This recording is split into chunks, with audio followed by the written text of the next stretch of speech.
श्री वृंदावन की ब्रज भूमि में रहने वाला चंदन अपने माँ बाप का इकलौता बेटा था। दिन भर वो ब्रज की रज में लोटपोट होता रहता, अपने सखाओं के साथ अटखेलियां करता, सखाओं के साथ गायें चराने जाता। शाम होने पर यमुना जी में स्नान करके वापस घर आकर माँ बाप के चरण छूकर प्रसादी पाता। यही उसकी दिनचर्या थी। चंदन में धीरे धीरे ठाकुर जी के प्रति सखी भाव जागृत होने लगा। अब वह ठाकुर जी की सखियों की तरह चलता, कभी कभी सर पर चुनरी ओढ़ता और कभी आंखों में काजल लगा लेता। एक दिन उसके मामा जो कि बनारस शहर में रहने वाले थे वृंदावन आए। जब उन्होंने चंदन को सखी भाव में देखा तो हैरान होकर चंदन की मां से बोले कि चंदन तो आपका इकलौता बेटा है, इसको थोड़ा पढ़ा लिखा लो ताकि वह कुछ काबिल बन सके। चंदन के माता पिता उसके मामा की बात सुनकर सोचने लगे कि ये तो ठीक ही कह रहा है, और उन्होंने चंदन को उसके मामा के साथ शहर में पढ़ने के लिए भेज दिया। शहर में पहले तो चंदन का मन नहीं लगा, लेकिन धीरे धीरे उसका मन वहां लग गया और बड़े अच्छे से पढ़ाई करने लगा। चंदन अब बड़ा होने लगा।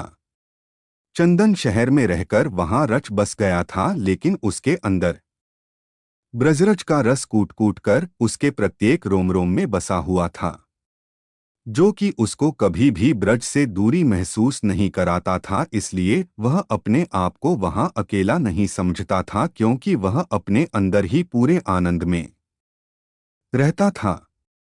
चंदन की कक्षा में एक छात्रा उसकी सखा बन गई, जिसका नाम ललिता था। ललिता के माता पिता का बचपन में ही स्वर्गवास हो चुका था। वह अपने नाना नानी के साथ रहती थी। वह बहुत ही सीधी साधी लड़की थी। चंदन और ललिता की खूब बनती थी। स्कूल खत्म होने पर दोनों इकट्ठे ही आगे की पढ़ाई के लिए कॉलेज में प्रवेश हुए। वहां पर इकट्ठे पढ़े। चंदन की पढ़ाई अब खत्म हो चुकी थी। वह अपने घर वृंदावन धाम जाने के लिए तैयार हुआ तो उसने ललिता को कहा, क्या तुम मेरे साथ वृंदावन धाम चलोगी? तो ललिता ने अपने नाना नानी की आज्ञा लेकर चंदन के साथ जाना स्वीकार कर लिया। जब चंदन अपने मामा जी से विदा लेकर वृंदावन धाम पहुंचा तो वृंदावन में कदम रखते ही चंदन के हाव भाव बदल से गए। वह तो एकदम से सखी भाव में आ गया। उसकी चाल नर से नारी जैसी हो गई। वह अपनी कमर में हाथ रखकर चलने लगा। अचानक से उसकी चाल में आए परिवर्तन को देखकर ललिता हैरान होकर उसको देखती रही, लेकिन वह बोली कुछ नहीं। अब चंदन अपने घर पहुंच चुका था। घर जाकर उसने अपने माता पिता के चरण छुए और ललिता के बारे में उनको बताया। ललिता की सुंदरता और सादगी को देखकर चंदन के माता पिता भी बहुत प्रसन्न हुए। काफी दिन हो चुके थे ललिता को वृंदावन आए हुए, तो जब उसने चंदन से जाने की आज्ञा मांगी तो चंदन ने अचानक से उसको कहा कि क्या तुम मेरी जीवन संगिनी बनोगी? अचानक से यह सुनकर ललिता घबरा और लज्जा सी गई और उसने मुस्कुराकर हाँ में हामी भर दी। अब उन दोनों की शादी बड़ी धूमधाम से संपन्न हो गई, लेकिन ललिता को कभी कभी चंदन का व्यवहार अजीब सा लगता था। चंदन कभी कभी अपनी आंखों में काजल लगाकर, सर पर चुनरी ओढ़कर, कमर पर हाथ रखकर न जाने कौन सा नृत्य करता रहता और किसको रिझाता रहता। ललिता को यह सब समझ नहीं आता। एक दिन उसने पूछा कि आप कभी कभी ऐसा रूप क्यों धारण कर लेते हो? तो चंदन मुस्कुराकर उसकी तरफ देखने लगा और तभी उसने मन में कुछ निश्चय किया और कहा कि प्रिय, तुम सुबह तैयार हो जाना, मुझे तुम्हें कहीं पर लेकर जाना है। ललिता को कुछ समझ नहीं आया, लेकिन पति की आज्ञा को मानकर वह जल्दी सुबह उठकर तैयार हो गई। चंदन उसको बरसाना धाम ले गया और किशोरी जी के निज महल में जाकर उसने अपने पाँव में घुंघरू बांधकर, आंखों में काजल लगाकर, कमर पर चुनरी बांधकर नृत्य करना शुरू कर दिया। ललिता उसको देखकर हैरान हो रही थी कि अचानक से चंदन को क्या हो गया है। वह तो बस अपनी धुन में किशोरी जू के आगे नृत्य करता जा रहा था। उसका नृत्य इतना मंत्रमुग्ध करने वाला था कि वहां पर आए सभी भक्तजन ठिठक कर उसके नृत्य का आनंद ले रहे थे।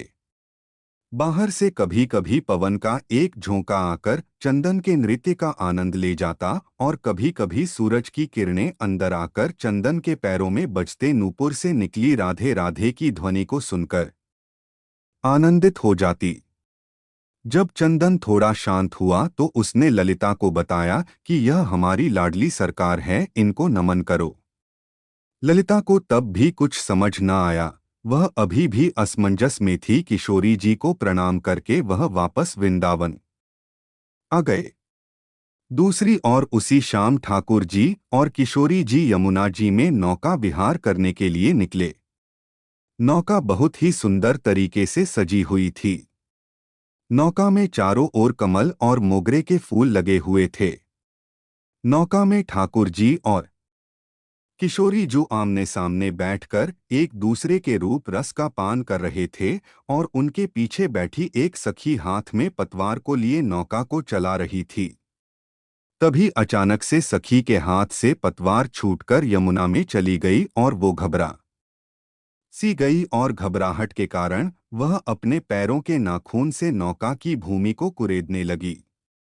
तभी अचानक से ठाकुर जी का ध्यान पीछे बैठी सखी पर पड़ा और बोले, अरे सखी, इतनी घबराई हुई क्यों हो? उसने हाथ जोड़कर बड़ी विनम्रता से कहा, कन्हैया, मेरी पतवार यमुना जी में गिर गई है। तो ठाकुर जी मुस्कुराकर बोले, इसमें घबराने की क्या बात है? और आंखों ही आंखों में उन्होंने किशोरी जी को कुछ इशारा किया।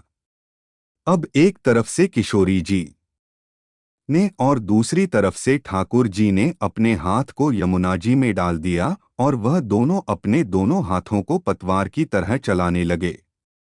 झुकने के कारण किशोरी जी के सिर पर ओढ़ी चुनरी यमुना जी में भीग रही थी और उधर दूसरी तरफ ठाकुर जी का गले में पड़ा पीतांबर यमुना जी में भीग रहा था।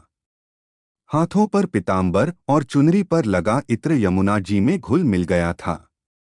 ठाकुर जी और किशोरी जू ने अपने हाथों से उस नाव को किनारे पर लगाया।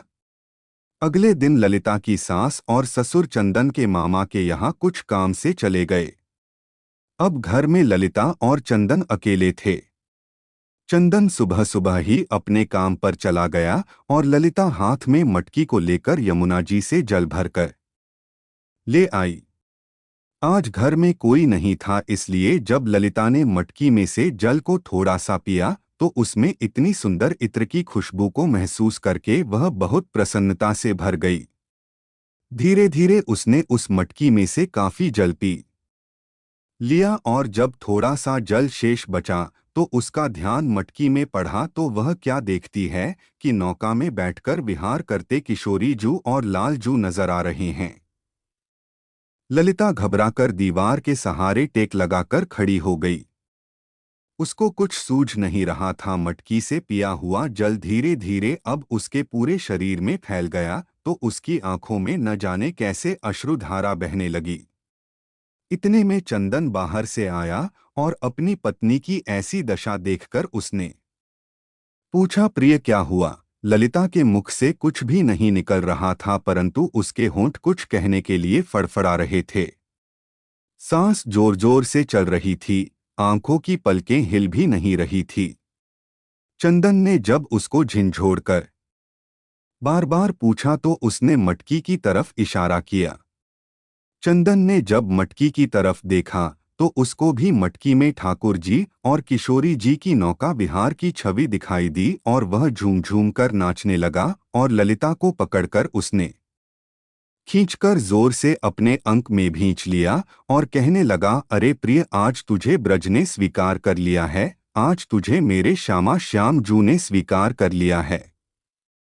ललिता कुछ समझ नहीं पा रही थी और चंदन की तरफ देखी जा रही थी तो चंदन ने उसको समझाते हुए कहा कि तुम्हारे कोई पुण्य कर्म थे, जो तुझे ब्रज में कदम रखने का सौभाग्य प्राप्त हुआ, लेकिन ब्रज में कदम रखकर तुम्हें सुख प्राप्त हो रहा था, लेकिन उस सुख को आनंद में बदलने के लिए तुझे किशोरी जी की आज्ञा की प्राप्ति जरूरी थी। इसलिए मैं तुझे बरसाना धाम ले गया था ताकि तुझे भी वहां पर किशोरी जी का आशीर्वाद प्राप्त हो। यह उन्हीं की कृपा प्राप्ति है जो आज तुम्हें ठाकुर जी और किशोरी जी के नौका विहार के दर्शन इस मटकी में प्राप्त हुए हैं, क्योंकि आज तुझे ठाकुर जी और किशोरी जी ने अपना लिया है। जो यमुना जी का जल धीरे धीरे उसके शरीर में प्रवेश हुआ था, वह ठाकुर और किशोरी जी की कृपा की छलनी से उसके पाप नीचे बैठ गए थे और अब उसके पुण्य कर्म ऊपर थे, इसलिए ललिता को इस आनंद की प्राप्ति हो चुकी थी। ब्रज में तो हर कोई आता जाता रहता है और उसको सुख की प्राप्ति होती रहती है, लेकिन जिस पर ठाकुर जी व किशोरी जी की कृपा हो उसको सुख के साथ साथ ठाकुर जी के आनंद की भी प्राप्ति होती है। इसलिए हमें ठाकुर जी के मीठे आनंद को अपने रोम रोम में प्रवेश करा के उस आनंद से प्राप्त प्रेम की मृगतृष्णा को इतना बढ़ाए कि वह प्रेम आंखों में निकलने वाले नमकीन अश्रुओं के द्वारा बहकर ठाकुर जी और किशोरी जी की मीठी कृपा से सरोबार हो सके। अगर कहानी अच्छी लगी हो तो रोज भक्ति ज्ञान चैनल को सब्सक्राइब करें। धन्यवाद।